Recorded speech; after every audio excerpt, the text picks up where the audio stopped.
Selamat berjumpa kembali dalam materi pembelajaran bahasa Indonesia. Kali ini kita akan membahas materi tentang teks laporan hasil observasi. Teks laporan hasil observasi atau kita singkat dengan LHO ada kali ini yang akan kita pelajari kompetensi dasarnya. Pertama, mengidentifikasi teks laporan hasil observasi yang dipresentasikan dengan lisan dan tulisan. Yang kedua, kompetensi dasarnya menginterpretasi isi teks laporan hasil observasi berdasarkan interpretasi baik secara lisan maupun tulisan. Tujuan pembelajaran dari kompetensi dasar mengidentifikasi dan menginterpretasi isi teks laporan hasil observasi adalah: pertama, peserta didik dapat merumuskan batasan tentang teks laporan hasil observasi secara tepat. Yang kedua, peserta didik dapat mengidentifikasi struktur teks laporan hasil observasi dengan tepat. Yang ketiga, peserta didik dapat mengidentifikasi kaidah teks laporan hasil observasi dengan tepat. Kaidah itu berarti tata bahasanya. Yang keempat, peserta didik dapat mengevaluasi kelebihan dan kekurangan dari teks laporan hasil observasi dengan tepat. Mengevaluasi berarti menilai. Yang terakhir atau yang kelima, peserta didik dapat meringkas teks laporan hasil observasi dengan tepat.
Mengidentifikasi teks laporan hasil observasi tadi ya, yang di atas, yang sudah Bunda bahas di atas.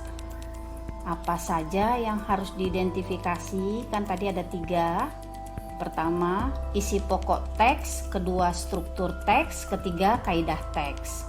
Satu persatu yang akan kita bahas. Pertama, isi teks. Isi teks itu apa saja yang bisa kita perhatikan atau kita identifikasi atau kita teliti. Pertama, fenomena alam. Misalnya fenomena alam ini maksudnya bisa kita lihat kondisi keadaan dari alam. Bisa yang kita lihat itu adalah hewan, bisa tumbuhan, bisa keadaan lingkungan, bisa juga benda-benda lain. Yang kedua, peristiwa budaya.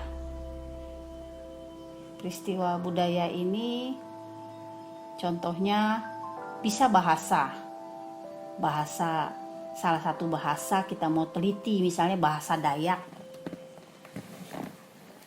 Yang kedua bisa seni boleh tarian, misalnya tarian ronggeng, kita mau teliti, kita mau identifikasi. Lalu yang berikutnya adat istiadat. Nah, adat istiadat ini silahkan kita bisa mengambil dari salah satu adat istiadat, boleh yang ada di negara kita, daerah kita, atau boleh juga kita mau coba meneliti adat istiadat dari negara lain. Lalu yang ketiga, kondisi sosial. Kondisi sosial juga bisa. Apa yang mau kita teliti? Transportasikah? Hukumkah? Pendidikankah? Atau hal-hal lain dari kondisi sosial. Sekarang kalau tadi isi teks, sekarang ke bagian teks. Bagian teks apa saja yang harus kita amati atau kita teliti atau kita identifikasi. Pertama, bagian pendahuluannya bagaimana dalam menguraikan topik atau masalah yang akan dibahas. Yang kedua, kalau bagian teks ini berarti berkaitan dengan atas, tengah, bawah. Kalau yang kedua atau tengah, pembahasan. Bagaimana nih? Apakah teks tersebut memuat uraian tentang hasil kajian penulis atau tidak? Yang ketiga, bagian penutup atau bagian bawah. Hasil pemaknaan kembali terhadap uraian yang telah dibuat pada bagian pembahasan. Boleh juga pengulangan atau penekanan kembali pada bagian yang dibahas di bagian yang di atas atau sebelumnya.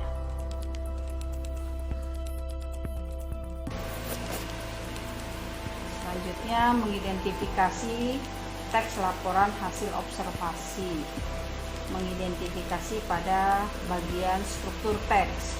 Ada 3 hal yang harus kita identifikasi, diantaranya bagian atas pernyataan umum, bagian tengah deskripsi bagian, dan bagian bawah deskripsi manfaat.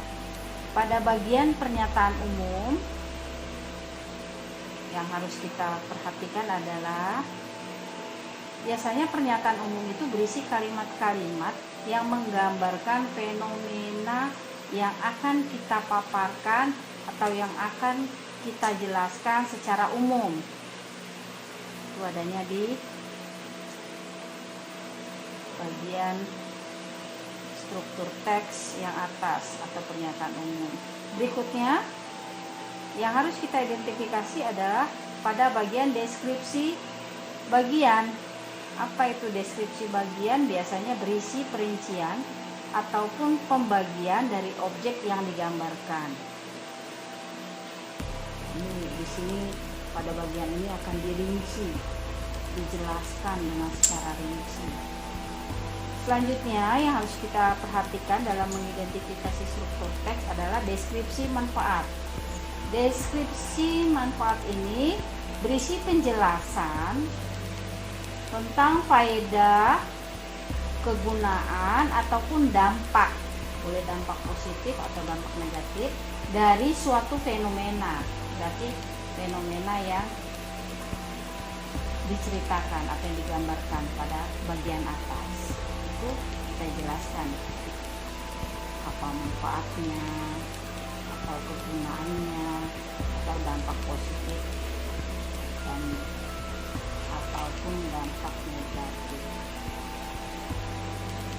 Sekarang adalah kaidah teks, mengidentifikasi kaidahnya. Pertama, mengidentifikasi kata benda atau peristiwa secara umum.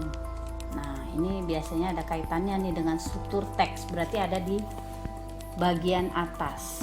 Kata benda itu ya tadi, kalau dia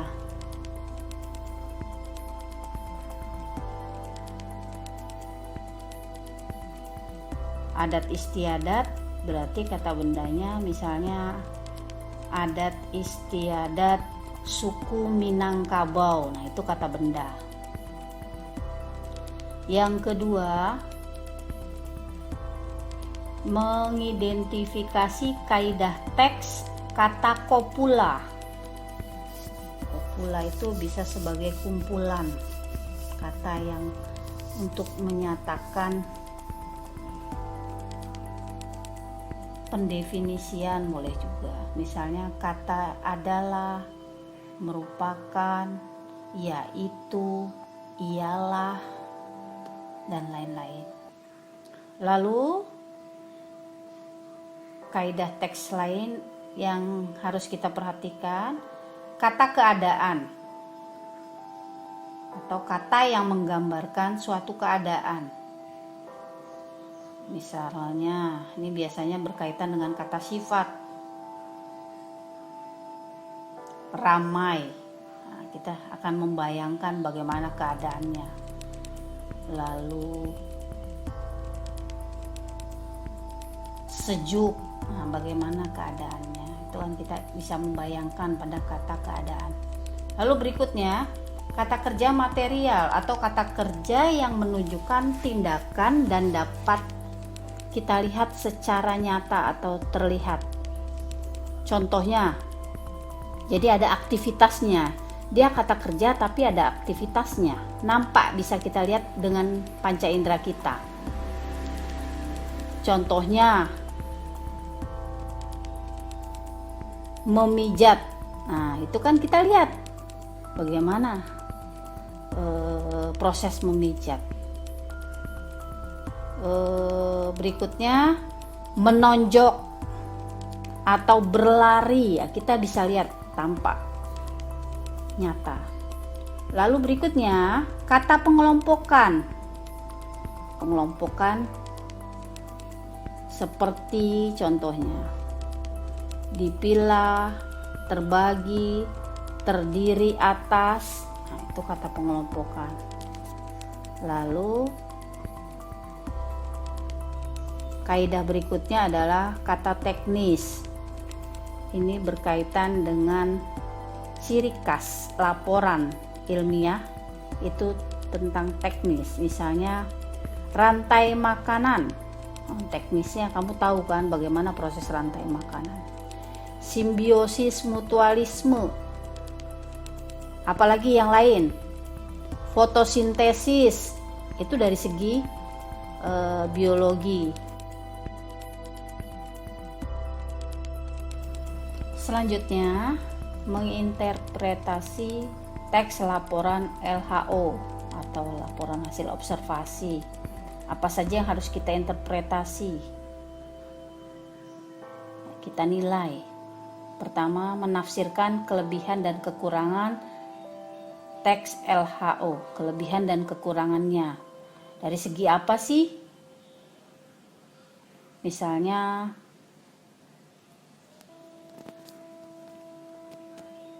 kelebihannya teks tersebut adalah tidak membingungkan isinya, terus langsung pada permasalahan atau tidak bertele-tele isinya. Itu kita harus bisa menilai. Jadi kalau kita sudah bisa mengidentifikasi, selanjutnya adalah kita harus bisa menilai.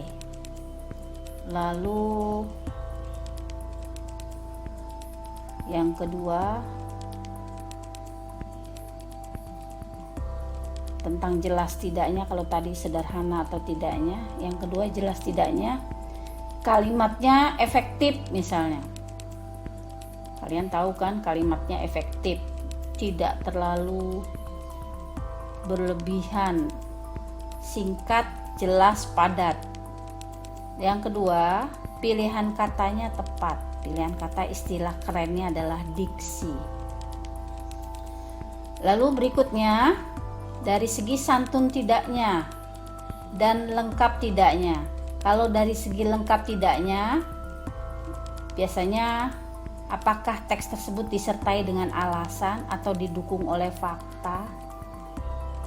Tentu dari kalau hasil observasi ini kan kita akan tahu langsung faktanya bagaimana di lapangan, ada nggak alasannya. Lalu santun tidaknya, kata-kata yang digunakannya itu bahasanya bagaimana, terdengar santun atau kasar. Nah, biasanya kalau bahasa Indonesia itu memang masalah santun ini harus sangat diperhatikan. Yang berikutnya, sikap rendah hati. Ini berkaitan dengan karakter pengarang.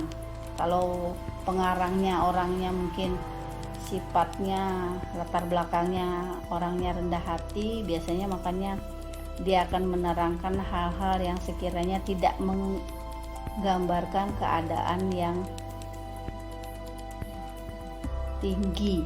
Jadi dia di sana menjelaskan tentang kaitannya dengan santun juga ini.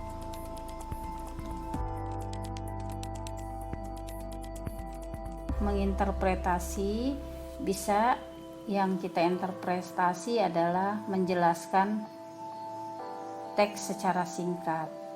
Kita diharapkan mampu menjelaskan teks secara singkat. Jadi kalau sudah kita interpretasi tadi dari segi bahasanya, langsung kita bisa menjelaskan. Ini termasuk bagian dari presentasi untuk menjelaskan teksnya. Langkah pertama yang harus kita kerjakan adalah ketika kita menjelaskan, membaca teks dulu secara umum, kita amati dulu gagasan umumnya. Lalu yang kedua, mencatat gagasan umum. Jadi per paragraf bisa kita catat poin-poin pentingnya dari setiap paragraf. Yang ketiga, memadukan gagasan umum. Jadi setelah kita cermati dulu gagasan umumnya, lalu kita catat poin-poinnya, baru kita sampaikan secara ringkas, perpaduan atau memadukan gagasan-gagasan tadi dari awal teks sampai akhir. Sekarang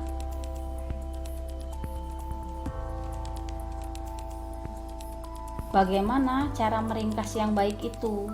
Karena tadi ada langkah meringkas, pada akhirnya ini adalah meringkas kan, dari mulai membaca, mencatat, memadukan, itu sebenarnya proses dari kegiatan meringkas. Bagaimana sih cara meringkas sebuah teks?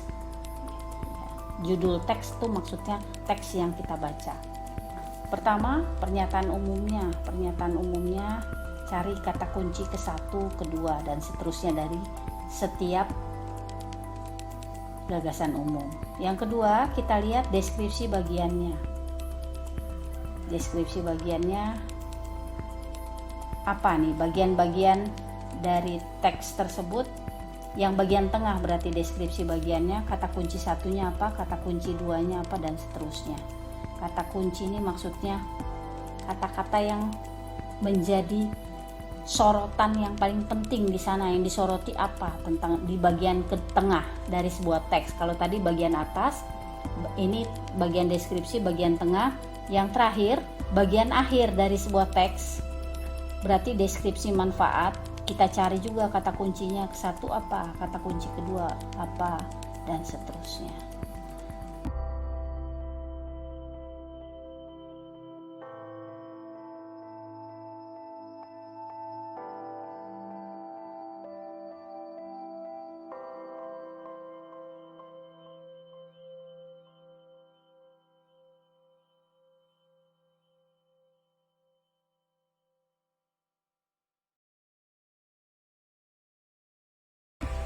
Sekian materi pelajaran kita kali ini.